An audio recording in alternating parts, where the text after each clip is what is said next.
Algérienne, Algérien. Imaginez, en pleine crise économique, l'Algérie perd d'un coup près de 290 millions de dollars au profit d'une société britannique quasi inconnue. Choquant? Oui. Surprenant? Pas vraiment quand on connaît le fonctionnement du système actuel. Restez avec moi, on va décortiquer cette affaire qui fait beaucoup parler. Abonnez-vous pour soutenir la chaîne. Passons aux faits. Le 9 décembre 2025, un tribunal arbitral international a rendu une décision lourde contre Sonatrach, notre géant énergétique public.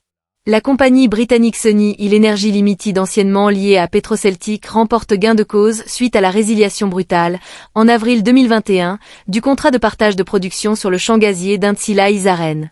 Le montant en jeu? Environ 290 millions de dollars, que Sonatrach doit payer pour compenser cette rupture jugée injustifiée.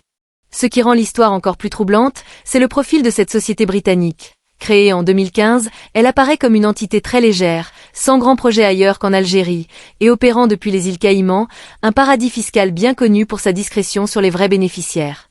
Pas un mastodonte comme Total ou BP, mais une structure qui empoche une somme colossale sans avoir l'air d'un acteur majeur du secteur. Le journaliste et analyste algérien Wally Kebir n'a pas mâché ses mots sur les réseaux sociaux. Pour lui, ce dossier symbolise une gestion énergétique improvisée, opaque et marquée par une profonde désorganisation institutionnelle. Il dénonce un régime où l'on signe et rompt des contrats dans l'ombre, où l'on accumule les défaites judiciaires sans rendre de compte, et où la facture finit toujours par être payée par le peuple au nom d'un prétendu patriotisme. Ironie du sort, le champ d'Intsila est entré en production en août 2025, prouvant que Sonatrach était capable de mener le projet seul après avoir écarté son partenaire. Mais cette décision précipitée de 2021, prise sans doute avec arrogance et sans anticipation des conséquences juridiques, se retourne aujourd'hui contre nous à grands frais. Cette affaire n'est malheureusement pas isolée. Elle s'ajoute à une série de revers internationaux qui fragilisent la crédibilité de l'Algérie sur la scène énergétique, découragent les vrais investisseurs et laissent la porte ouverte à des acteurs plus opportunistes. Pendant ce temps, notre production gazière et nos exportations souffrent du vieillissement des infrastructures et d'une dépendance excessive au gaz pour nos besoins internes en électricité.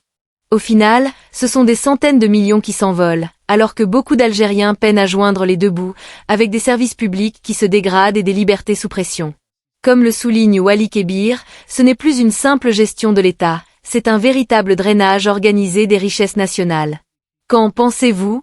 Est-ce de l'incompétence, de la négligence, ou pire? Dites-le moi en commentaire, partagez votre avis, et surtout n'oubliez pas de liker si cette vidéo vous a ouvert les yeux. Pour ne rien manquer des prochaines enquêtes sur l'Algérie, abonnez-vous et on se retrouve très vite pour d'autres décryptages. Merci d'être là, prenez soin de vous et à très bientôt.